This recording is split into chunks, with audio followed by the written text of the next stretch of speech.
बिस्मिल्लाहिर्रहमानिर्रहीम। अस्सलाम वालेकुम। कैसे हैं आप सब? उम्मीद करती हूँ आप सब बिल्कुल खैरियत से होंगे। आज मैं आपके साथ किचन क्लीनिंग ब्लॉग शेयर करने लगी हूँ। सो आइए जी स्टार्ट करते हैं। Welcome to Kitchen Daksa YouTube channel. Please like my video, subscribe my channel and press the bell icon for latest videos. Sorry ये ब्लॉग मैं अपना सुबह सुबह से स्टार्ट करी थी। काफ़ी दिन से मैं सोच रही थी कि अपनी किचन की क्लीनिंग करनी है, क्योंकि पिछले दिनों बरसात का मौसम था और मैं अपने किचन पे बिल्कुल भी ध्यान नहीं दे रही थी। खासतौर पे जब से मरीज से आए थे ना, तब से मैंने बिल्कुल भी ध्यान नहीं दिया था। अगर आपने मेरे मरी वाले ब्लॉग नहीं ना देखे तो आप वो जाके देख सकते हैं। उसके बाद से एक लेज़ी सी हो गई थी, मैंने किचन पर बिल्कुल भी ध्यान नहीं था किया। बस कभी कभी आती थी, शूट करके चल जाती थी और इसके क्लीनिंग के रिलेटेड कुछ भी नहीं था। और कुछ मैंने आपके साथ रेसिपी जो पिछले दिनों शेयर की है ना, वो मेरे पास री शूट थी, तो वो मैंने आपके साथ शेयर की है। बिल्कुल भी दिल नहीं था करता कि शूटिंग करूँ, उसके बाद एडिटिंग करूँ और आपके साथ कुछ शेयर करूँ। फिर जी कुछ बरसात का दिन था। अब बरसात के दिन थे, उसमें हर चीज़ में नमी और हर चीज़ जो थी ना वो कह लो जुड़ी जुड़ी सी फॉर्म में थी। तो फिर मेरा बिल्कुल भी दिल नहीं था कर रहा। कभी कभी आंधी चल जाती थी तो मेरा किचन जो है ना वो ओपन है तो वो गंदा हो जाता था। इस वजह से भी मैंने कहा चलो स्टे कर लेती हूँ थोड़े दिन। ये ना 15 सितंबर के बाद बरसात ख़त्म हो जाएगी तो दैन जी फिर मैं अच्छे से एक दफ़ा ही किचन साफ़ करूँगी। तो आज ही मेरे पास थोड़ा सा टाइम था, फिर मैंने कहा अपने किचन को जो है ना क्लीन कर लेती हूँ। पहले की कंडीशन आपने देख चुकी है। सुबह के टाइम ना मेरा किचन बिल्कुल मैसी होता है, क्योंकि बाहर है शेल्फ पे है ना, तो वो हर चीज़ जिसको भी कुछ भी नज़र आता है ना वो मेरे किचन में जाके रख देता है।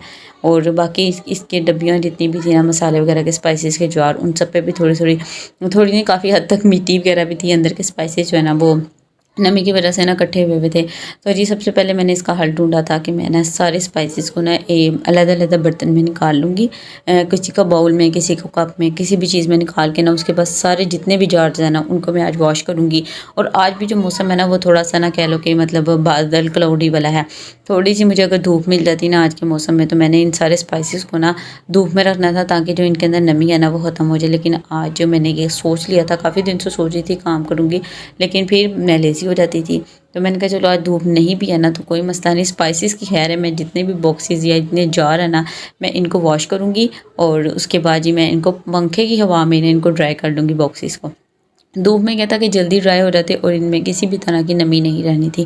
बहरहाल जी फिर मैंने डिफरेंट तरह के ना घर से बर्तन इकट्ठे कर लिए, जिसमें कुछ कप्स थे, जो चीज़ बस मुझे नज़र आई ना। अपने स्पाइसेस को मैंने पहले कलेक्ट कर लिया था कि मेरे पास इतने स्पाइसेस हैं। उस हिसाब से ना मैंने सारे बर्तन पहले कलेक्ट कर लिया और अपने सारे स्पाइसेस को ना मैंने बर्तनों में डाल के ना अलग-अलग हर चीज़ में, तो मैंने उनको ना जार्स को खाली कर लिया। कुछ चीज़ें ऐसी थी जैसे हनी है, देसी घी हो गया, ये मेरे पास एसेंस है, वनीला एसेंस हो गया, पिस्ता एसेंस वगैरह हो गया, ऑलिव ऑयल हो गया, देसी डालडा घी वगैरह हो गया, ये मैं खाली नहीं कर सकती थी।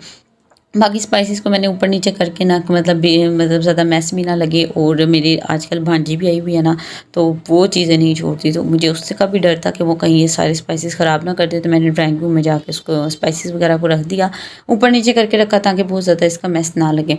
उसके बाद जी मैं मामा के किचन में आ गई और मुझे ये सारे जार्स धोने थे। इतने छोटे छोटे जार्स करके ना पूरा सिंक जो है ना वो भर चुका था और इनको धोने का ना बड़ा कह लो काम था। और कुछ जो है ना कि जितने ये टीनी से इनके होल हैं उनके कह लो कि इनमें हाथ से मैं किस तरह इनको वॉश करूँगी, ये भी एक काम था। फिर बहरहाल जी मैंने ना इनको बस वॉश करना शुरू किया, क्योंकि अल्लाह का नाम लेके मैंने काम तो शुरू कर लिया था। अब किसी तरह जो है ना मुझे इसको वाइंड अप करना था। और जैसे मैंने स्पाइसेस के जार खाली करके इनको वॉश करना शुरू किया ना, तो मुझे ऐसा लग रहा था कि मैंने बहुत सारा पीछे काम कर लिया और मैंने आगे बहुत सा काम करना है। क्योंकि मैंने आपको बताया ना कि मैं पिछले दिनों शूट भी नहीं थी करी, कभी कभी कर लेती थी। और फिर ये था कि मतलब मैं लेज़ी हुई भी थी, तो मेरा बिल्कुल भी काम करने का मूड नहीं था। बहरहाल जी मैंने अल्लाह का नाम लेकर शुरू किया था और आज इसको वाइंड अप करके ही दम लूँगी। तो यहाँ पे जी मैंने सारे स्पाइसेस के, अभी ये सिर्फ स्पाइसेस के जार हैं, इनको मैंने वॉश करना है। उसके बाद जो है ना मैंने अपनी शेल्फ, ओवन, चूल्हा और जितने भी चम्मच वगैरह सारा कुछ, वॉल पीछे से नीचे से शेल्फ सब कुछ साफ़ करनी थी। तो सबसे पहले जी स्पाइसेस के जार वगैरह मैंने वॉश करके ना इनको चारपी पे रख लिया था, ताकि जो है ना इसमें एक्स्ट्रा वाटर जो है वो नीचे चला जाए और ये ड्राई हो जाए। ऊपर से पंखा चल रहा था। अब जी दूसरी बारी थी कि मैंने सारे चम्मच वगैरह यूज़ करने थे, सॉरी यूज़ कह रही हूँ, इसको मैंने वॉश करना था। अब बहुत से बड़े चम्मच इसमें ऐसे थे कि जो मैं यूज़ भी नहीं करती, और यहाँ पे जो है ना मुझे चम्मच स्टैंड भी ना जो मैंने 2 तरह के रखे थे वो भी चेंज करने थे।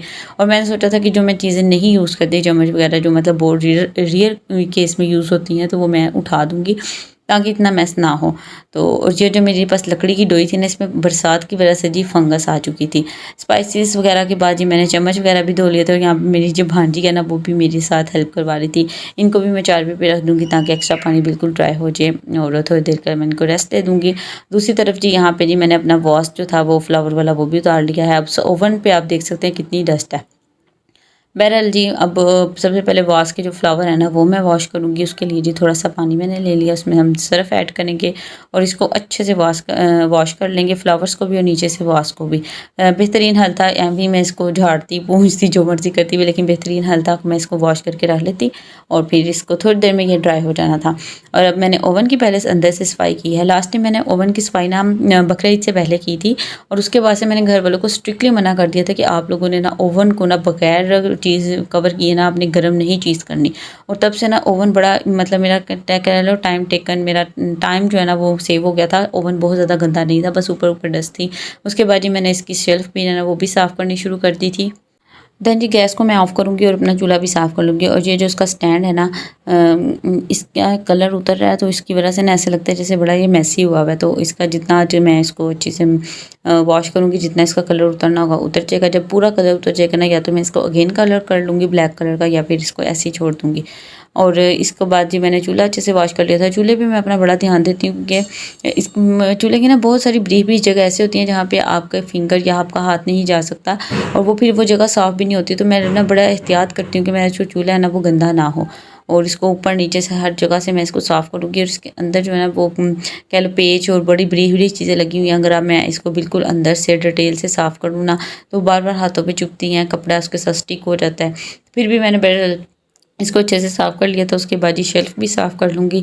और शेल्फ़ को ना क्योंकि हम ऑयल में चीज़ें पकाते हैं तो वो जब ऑयल उड़ता है ना तो कह लो कि हर जगह तो ना ऑयली चीज़ हो जाती है। तो इसके लिए बेहतरीन जो है ना, मैं शेल्फ़ पे थोड़ा सा सर्फ़ स्प्रेड करूँगी, उसके ऊपर थोड़ा सा पानी ऐड करूँगी और स्क्रबर की हेल्प से ना अच्छी तरह इसको ना मैं एक दफ़ा क्लीन कर दूँगी। और यकीन माने जब से ये करने के बाद ना शेल्फ़ पे हाथ मारो ना तो इतना साफ़ सुथरा लग रहा था ना जैसे ये कभी गंदी हुई ही नहीं, इतनी क्लीननेस और सब कुछ। इवन कि जब भी मैं कुकिंग करती हूँ उसके बाद मैं साफ़ कर देती हूँ, लेकिन पता नहीं क्यों ये फिर भी बहुत ज़्यादा मतलब कह लो कि एक ऑयल की एक लेयर्स थी इसके ऊपर, तो इस तरह वो क्लीन हो गई थी। उसके बाद मैंने गीले कपड़े से साफ़ कर लिया और ड्राई कर लिया। मैंने अपने पास 2-3 तरह के कपड़े रखे हुए थे, एक दफ़ा गीला कपड़ा फिर कह लो वॉश करके और ड्राई कर लेती थी साथ। अब ये चीज़ें हमारी ऑलमोस्ट सारी डन हो चुकी थी। शेल्फ़ मैंने साफ़ कर ली थी, वॉल मैंने साफ़ कर ली थी और वास भी और कंटेनर्स भी सारे साफ़ कर लिए थे। अब चीज़ों की बारी थी अरेंज करने की। और ये जी मैंने दूसरा जो है ना चम्मच स्टैंड लेके आई थी, इसमें चीज़ें जोड़ूँगी। और सबसे पहले मैंने सोचा था कि मैं इसको ओवन पे सेट करती हूँ ताकि जो है ना वो नीचे मेरे पास थोड़ी सी स्पेस मिल जाए, क्योंकि मेरा जो किचन है ना वो बाहर की तरफ है, यहाँ पे कोई कैबिनेट नहीं है, कोई कुछ भी नहीं है। तो बस जो आपको मेरा वीडियो में या आपको मेरी पिक्चर में नज़र आता है ना, बस इतना सा मेरा किचन है, इससे ज़्यादा कुछ भी नहीं है। तो बहरहाल फिर भी मैंने कैमरा ऑफ करके ना अपने अकॉर्डिंग इसकी सेटिंग कर ली थी और ऑलमोस्ट जिस तरह पहले की सेटिंग थी ना वैसे ही मैंने इसकी सेटिंग की है, कोई इसमें चेंजिंग नहीं की क्योंकि चेंजिंग करने के लिए टाइम चाहिए था और मैं सुबह से लगी हुई थी और ना क्योंकि चीज़ें ड्राई होनी थी, उसके बाद मैंने कंटेनर्स फिल करने थे। अब जी सारे स्पाइसेस मैं ले आई थी और एक एक करके ना इनको इनके कंटेनर्स में ऐड करूँगी। अभी भी इस टाइम पे ना मैं इतनी टायर्ड हो चुकी थी ना, मैंने एक काम जो है ना वो पेंडिंग छोड़ दिया था। कुछ मेरे स्पाइसेस थे जो बिल्कुल ख़त्म हो चुके थे और कुछ ऐसी चीज़ें थी जो मुझे पीसनी थी, ग्राइंड करनी थी, उसके बाद मुझे अपनी स्पाइसेस में ऐड करनी थी। तो मैंने सोचा था कि आज के लिए बस इतना ही है, लेकिन इंशाल्लाह मैं नेक्स्ट जो है ना वो अपने स्पाइसेस को रीफ़िल कर लूँगी। जैसे कि मेरे पास पिसी हुई चीनी आइसिंग शुगर जो है ना वो फिनिश हो चुकी थी और आइसिंग शुगर मैं घर में ही बनाती हूँ। उसमें जी नॉर्मल चीनी को आप पीस के उसको छान लें ताकि उसमें कोई भी मतलब मोटी चीनी ना रह जाए, तो फाइन हमारे पास आइसिंग शुगर आ जाए। तो वो काम मैंने पेंडिंग छोड़ दिया था। काली मिर्च पीसनी थी वो छोड़ दी थी और मुझे चाय की पत्ती अपनी डब्बी में डालनी थी वो छोड़ दी थी। तो बाकी जी मैंने जो सुबह मसाले खाली किए थे उनको उनकी जगह पर डाल दिया था और जो चीज़ें जिस तरह की हनी, ऑलिव ऑयल और जो 2-3 चीज़ें मैं नहीं वॉश कर सकती थी ना उनको मैंने फिर कह लो सोप वाले स्क्रबर से अच्छे से करके सोप करके उसके बाद मैंने इसको गीले कपड़े और ड्राई कपड़े से साफ़ करके तो हमारा किचन जो है ना वो रेडी हो चुका था। ये थी जी फाइनल लुक। और अभी इसमें कुछ कंटेनर्स खाली हैं, वो भी मैं इंशाल्लाह जल्दी फिल कर लूँगी। और यही था बस मेरा व्लॉग और मेरी क्लीनिंग। होप्स आपको अच्छी लगी होगी। अगर आपको मेरा ये व्लॉग और मेरी किचन की क्लीनिंग अच्छी लगे तो मेरी वीडियो को लाइक करें, चैनल को सब्सक्राइब करें, अपने फ्रेंड के साथ लाजमी शेयर करें। Thanks for watching.